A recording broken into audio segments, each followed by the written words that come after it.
नमस्कार दोस्तों, मैं हूं डॉक्टर अनिल पहाड़िया। मैं एक psychiatrist, psychosexual and de addiction health specialist हूं और जयपुर, राजस्थान में प्रैक्टिस करता हूं। आज हम मेंटल हेल्थ के बारे में बात करेंगे कि मेंटल हेल्थ या मानसिक स्वास्थ्य समस्या क्या होती है, इसके अंदर कौन कौन सी बीमारियां होती है और पूरी दुनिया के अंदर क्या स्टेटस है इसका और इसको हम कैसे ठीक कर सकते हैं। WHO यानी वर्ल्ड हेल्थ ऑर्गेनाइजेशन की रिपोर्ट के अनुसार आज पूरी दुनिया के अंदर लगभग 1 अरब से यानी 100 करोड़ से भी ज्यादा लोग किसी न किसी मानसिक स्वास्थ्य समस्याओं से जूझ रहे हैं। अगर हम सिंपल लैंग्वेज में बात करें तो पूरी दुनिया की अगर पॉपुलेशन 7 से 8 अरब है और 1 अरब से भी ज्यादा लोगों को अगर मानसिक स्वास्थ्य समस्या है तो हर 7 में से एक इंसान को कोई न कोई मानसिक स्वास्थ्य समस्या जरूर है। इसमें एंजाइटी और डिप्रेशन ज्यादा कॉमन है, जो आज लंबे समय तक अपंगता यानी डिसेबिलिटी का दूसरे सबसे बड़ा कारण बन चुके हैं।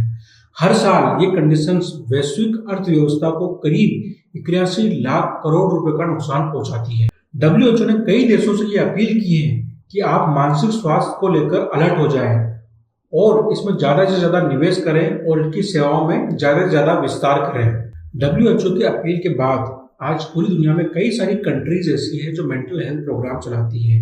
हमारी भारत सरकार भी नेशनल मेंटल हेल्थ प्रोग्राम चलाती है, जिसकी वजह से आज कई सारे लोग अवेयर हो रहे हैं, इसके बारे में बात कर रहे हैं। पर बहुत सारी पॉपुलेशन ऐसी है जो आज भी मेंटल हेल्थ प्रोग्राम के बारे में बात करने में कतराती है या शर्माती है कि लोग क्या कहेंगे। तो आइए हम जानते हैं कॉमन मेंटल हेल्थ प्रॉब्लम कौन कौन सी होती है।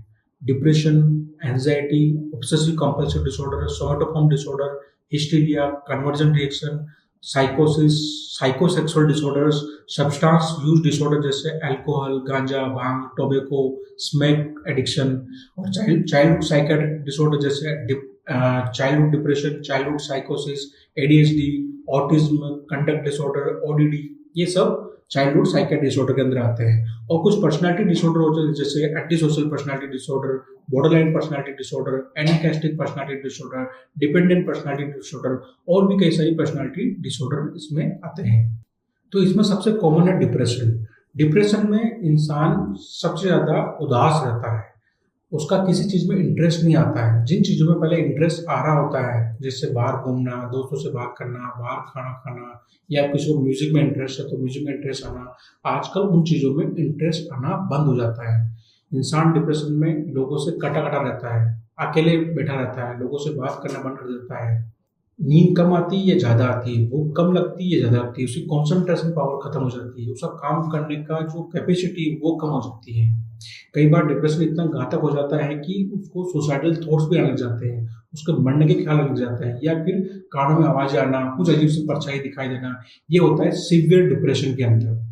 उसके बाद होता है एंजाइटी। एंजाइटी में काफी सिमिलर सिम्टम होते हैं जो डिप्रेशन में होते हैं, बट इसके अंदर जो घबराहट होती है, बेचैनी होती है, वो ज्यादा होती है।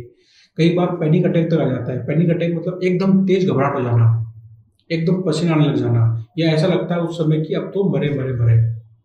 एंजाइटी का एक टाइप होता है जिसको हम बोलते हैं फोबिया। फोबिया में इंसान किसी स्पेसिफिक सिचुएशन को लेके बहुत ज्यादा घबरा जाता है, बहुत ज्यादा डर लग जाता है, या एकदम पसीने आना स्टार्ट हो जाता है, या फिर ऐसा लगता है कि अब तो जान ही निकल जाएगी।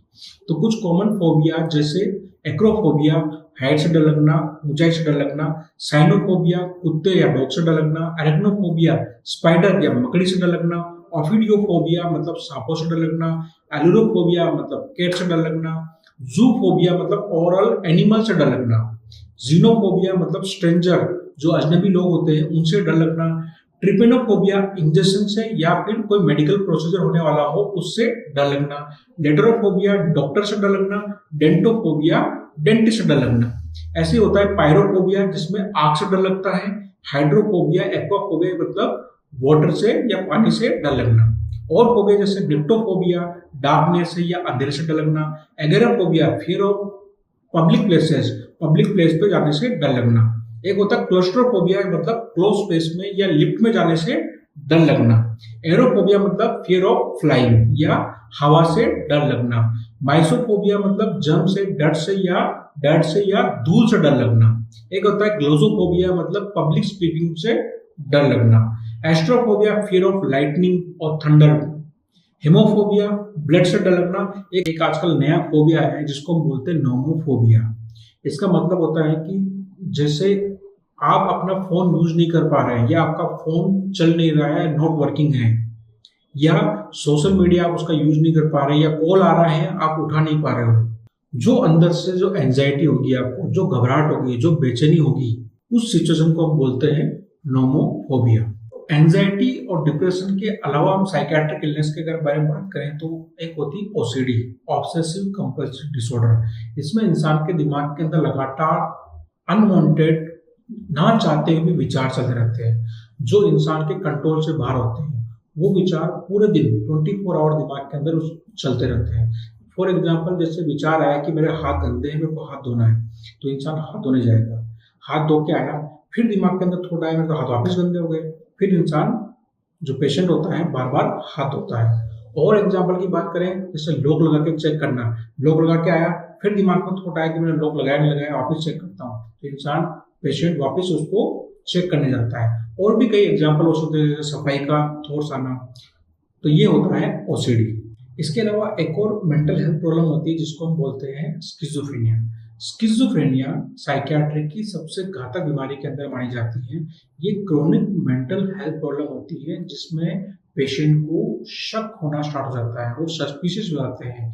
ज़्यादातर वो लोग घर वालों पे शक करते हैं, उनको ऐसा लगता है कि घर वाले उनको खाने में मिला के उनको मारना चाह रहे हैं या उनको मारने का प्लान बना रहे हैं। तो इंसान इस बीमारी में कटा रहना स्टार्ट कर देता है, वो लोगों से बात करना बंद कर देता है, अकेला रहना स्टार्ट कर देता है। कई बार उनके कानों में कुछ अजीब सी आवाज़ें आती हैं, कुछ पर्चियाँ दिखाना देना स्टार्ट हो जाती हैं। वो कई बार अकेले बातें करते रहते हैं, मन में हंसते रहते हैं, अपना काम करना तक बंद कर देते हैं। कई बार उनको नींद ज़्यादा आती है, कई बार नींद कम आती है।